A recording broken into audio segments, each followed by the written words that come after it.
London Speaker Bureau is the largest bureau in Europe and Asia, and they have a stable of some of the finest business and motivational speakers in the world. They provide celebrities, opinion formers, entrepreneurs, adventurers and explorers, and that's just the tip of the iceberg. Maria and her team are experts at matching the right speaker to the right event. But we all know that nothing beats a face-to-face meeting in an informal setting over a glass of good wine, because it's a chance for speakers and clients to have a chat and get to know each other.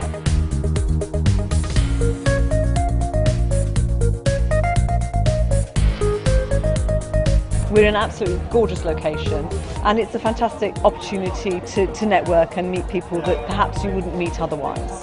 When I first started in the business, there were more events than there were speakers. Now there are more speakers than there are events. So the client now is in charge of who they want, and speakers really have to step up to the mark and say, well, this is why I'm the right speaker. So it's an interesting change, but there is business out there, which is great news. Green and Blacks was born in the last recession, and I think that we're living proof that, you know, there's only one way to go, and that's up. So a recession can be a very good thing for people. It forces them to look at absolutely everything they do and to draw on every single resource that they have, and that certainly was true when we began Green and Blacks.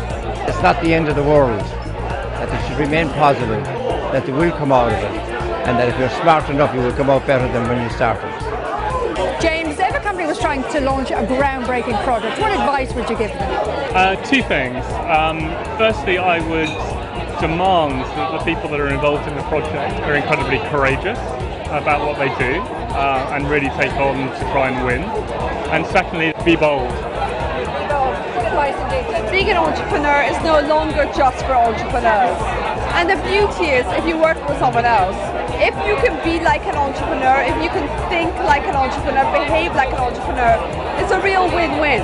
Because you get the security of working for a company, you get the umbrella, the salary coming in, and yet you get the creativity, the challenge, the fun, the fulfillment of an entrepreneur. So I definitely think things have changed, and people who work in large corporations should start behaving just like they're entrepreneurs, as if it's their own business. Super simple. We build communities for employers, which basically means it's like a LinkedIn, but rather than linking people to people, it's people to companies all around work. So what it means is companies can hire from a community of people that have connected to them and showed interest in advance, rather than using recruitment consultants or job boards. But basically we make social media simple for companies.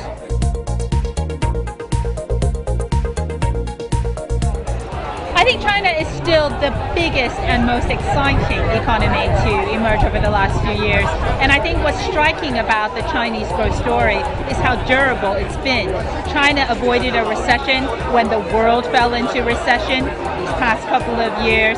And it has done something that no other economy has done, which is to grow at nearly 10% for 30 years. The combination of the global downturn and in the UK domestic pressures mean that leadership is more important than ever. When you're in a maze, you need somebody who knows the way to get you out of it. And the main bit was I kind of brought the idea of writing for the general public on gadgets and consumer goodies in about 1990, before anybody had a mobile phone or anything like that. And I've been writing about it for 20 years now, to the point where everybody's got 10 mobile phones and 6 computers, and nobody ever thought that would happen except me. I think what I can do as a neuroscientist is bring to a perspective to the commercial world some very interesting facts about the brain that perhaps could change how people conduct their businesses.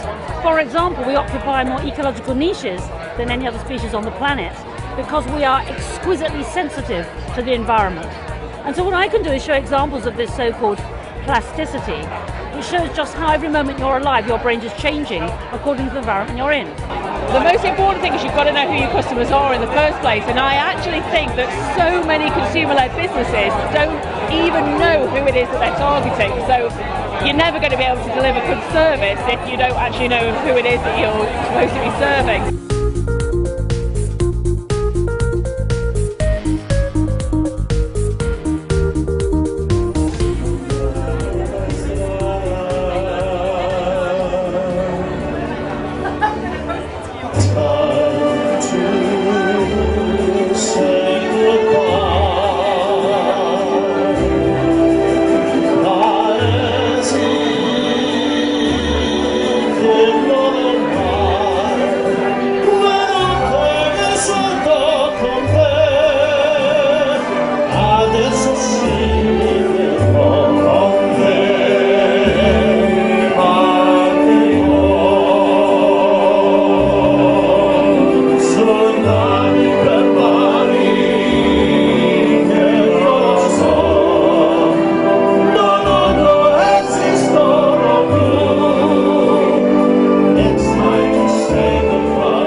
we've got plenty of left. Our expedition group, there are things that haven't been done yet, and that's what we're after doing. Obviously, we raise money through sponsorship, and that's what we're doing right now. In a year or two, we'll be off again. And after the exciting life you've had, is speaking to a corporate audience still a challenge? Yeah, I've made a living. Expeditions don't pay a penny. I make a living through talking all over the world. This morning I was in Venice with General Electric, tomorrow Southampton. The lecture circuit is how we make a living in between the expeditions. Enjoy the corporations very much indeed. Try to be inspirational and humorous, and yeah, we meet lots of interesting people. Good. To me, there's a lot of crossover between these expeditions and goal setting in the office. And for me, the fundamental key lies in the spirit of the team, because having a group of individuals working as one is the most powerful force that you can imagine.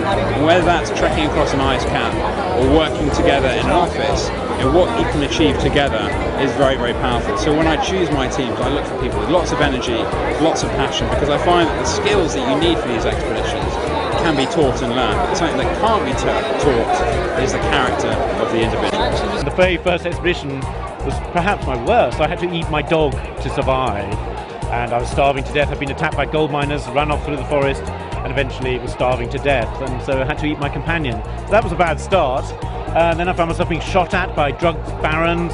I was chased by assassins belonging to Pablo Escobar.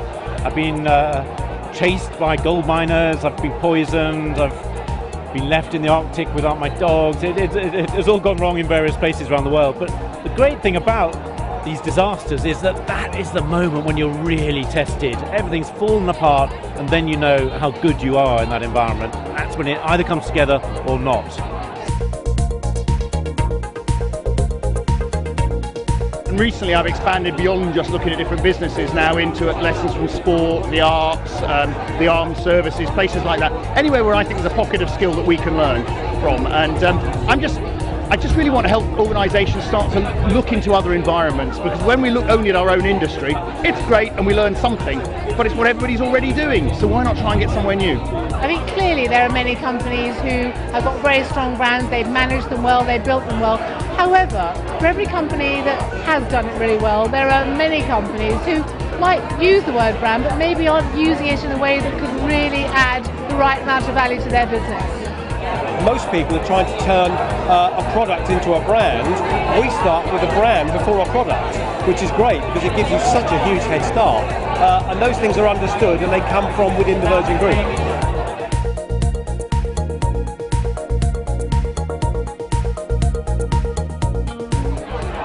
Has been a brilliant evening. We've had lots of chatter, exchange of cards, and it's networking in its truest form.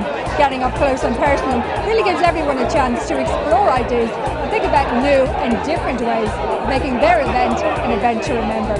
Thanks for attending. We hope you found it beneficial, and perhaps you've left with a few ideas of people who you'd like to use at your next event. The team are happy as always to help and advise. We wish you a successful year ahead and look forward to seeing you next year. Bye-bye.